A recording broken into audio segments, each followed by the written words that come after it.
নওগাঁর হাটে বেড়েছে সব ধরনের ধানের সরবরাহ।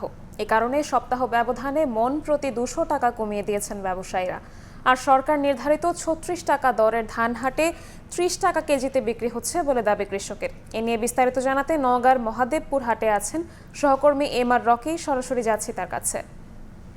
রকি, বৈশাখের প্রথম সপ্তাহে ধান কাটামারাই শুরু হয়েছিল। এই ধানগুলো পর্যায়ক্রমে ধাপে ধাপে চাষিরা হাটে তুলে থাকেন এবং বিভিন্ন ধার দেনা শোধ করা এবং ধান আবাদ করতে যে খরচ হয়েছিল এই খরচগুলো তুলতে গিয়েই কিন্তু এই হাটে ধান তারা আস্তে আস্তে বাড়িয়ে দেন যোগান।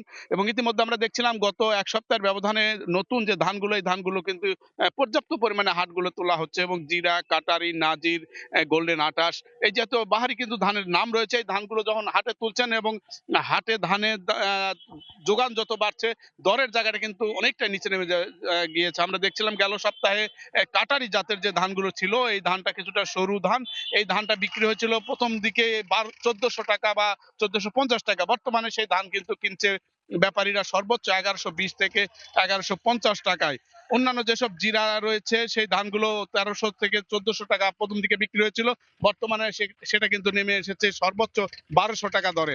অর্থাৎ সব ধরনের ধানের দরের জায়গাটা কিন্তু প্রতি মনে 200 টাকা বা 180 টাকা কিন্তু এখানে কমিয়ে দিয়েছে ব্যবসায়ীরা। আসলে ধানের দর কমিয়ে দেওয়ার পেছনে ব্যবসায়ীদের যে যুক্তিগুলো থাকে তারা সবসময় বলে থাকে ধান নতুন উঠছে এবং নতুন ধান ওঠার কারণে কিছুটা আর্দ্রতা থাকে, ভেজা থাকে, এই কারণে দরটা তারা কমিয়ে দিচ্ছেন। কিন্তু চাষিদের দিক থেকে যে অভিযোগটা করা হয়ে থাকে আসলে যোগান বাড়ানোর এই অজুহাতে তাদের নিয়ন্ত্রণ বাজার ব্যবস্থার কারণে কিন্তু কাঙ্ক্ষিত দর চাষিদের ঘরে যায় না। অন্যদিকে এই মুনাফাটা পুরোপুরি ব্যবসায়ীদের পকেটে চলে যাচ্ছে এবং এই সকালে যেসব হাট আমরা দেখেছি যে ধানের কেনা বেচা হয়ে থাকে ভোর সকাল থেকে বেলা 10টা 12টা পর্যন্ত। এর মাঝে এই কেনা বেচার যে চিত্রটি থাকে সরকারের কোনো নজরদারি দপ্তর না দেখার কারণে কিন্তু অরক্ষিত বাজার ব্যবস্থায় ইচ্ছে মতো দর হাঁকিয়ে কিন্তু ব্যবসায়ীরা ধানগুলো কিনে থাকেন। ফলে স্বাভাবিকভাবে এই যে মুনাফা এটা কিন্তু চাষিরা বরাবরই বঞ্চিত তাদের দিক থেকে অভিযোগ করা হয়ে থাকে।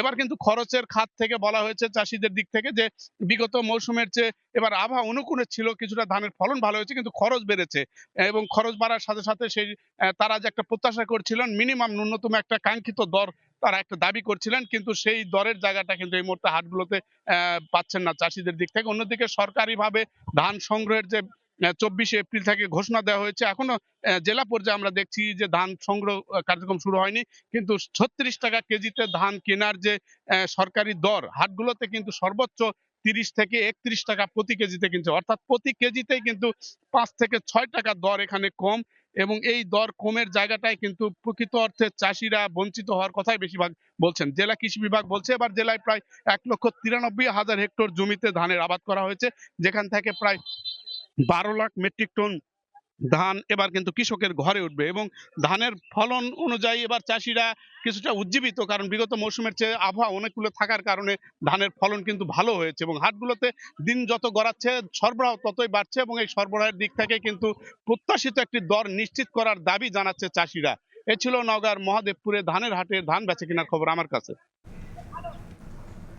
সরাসরি যুক্ত ছিলাম নওগাঁয়। দেখছেন সকালের সময়, সঙ্গেই থাকুন।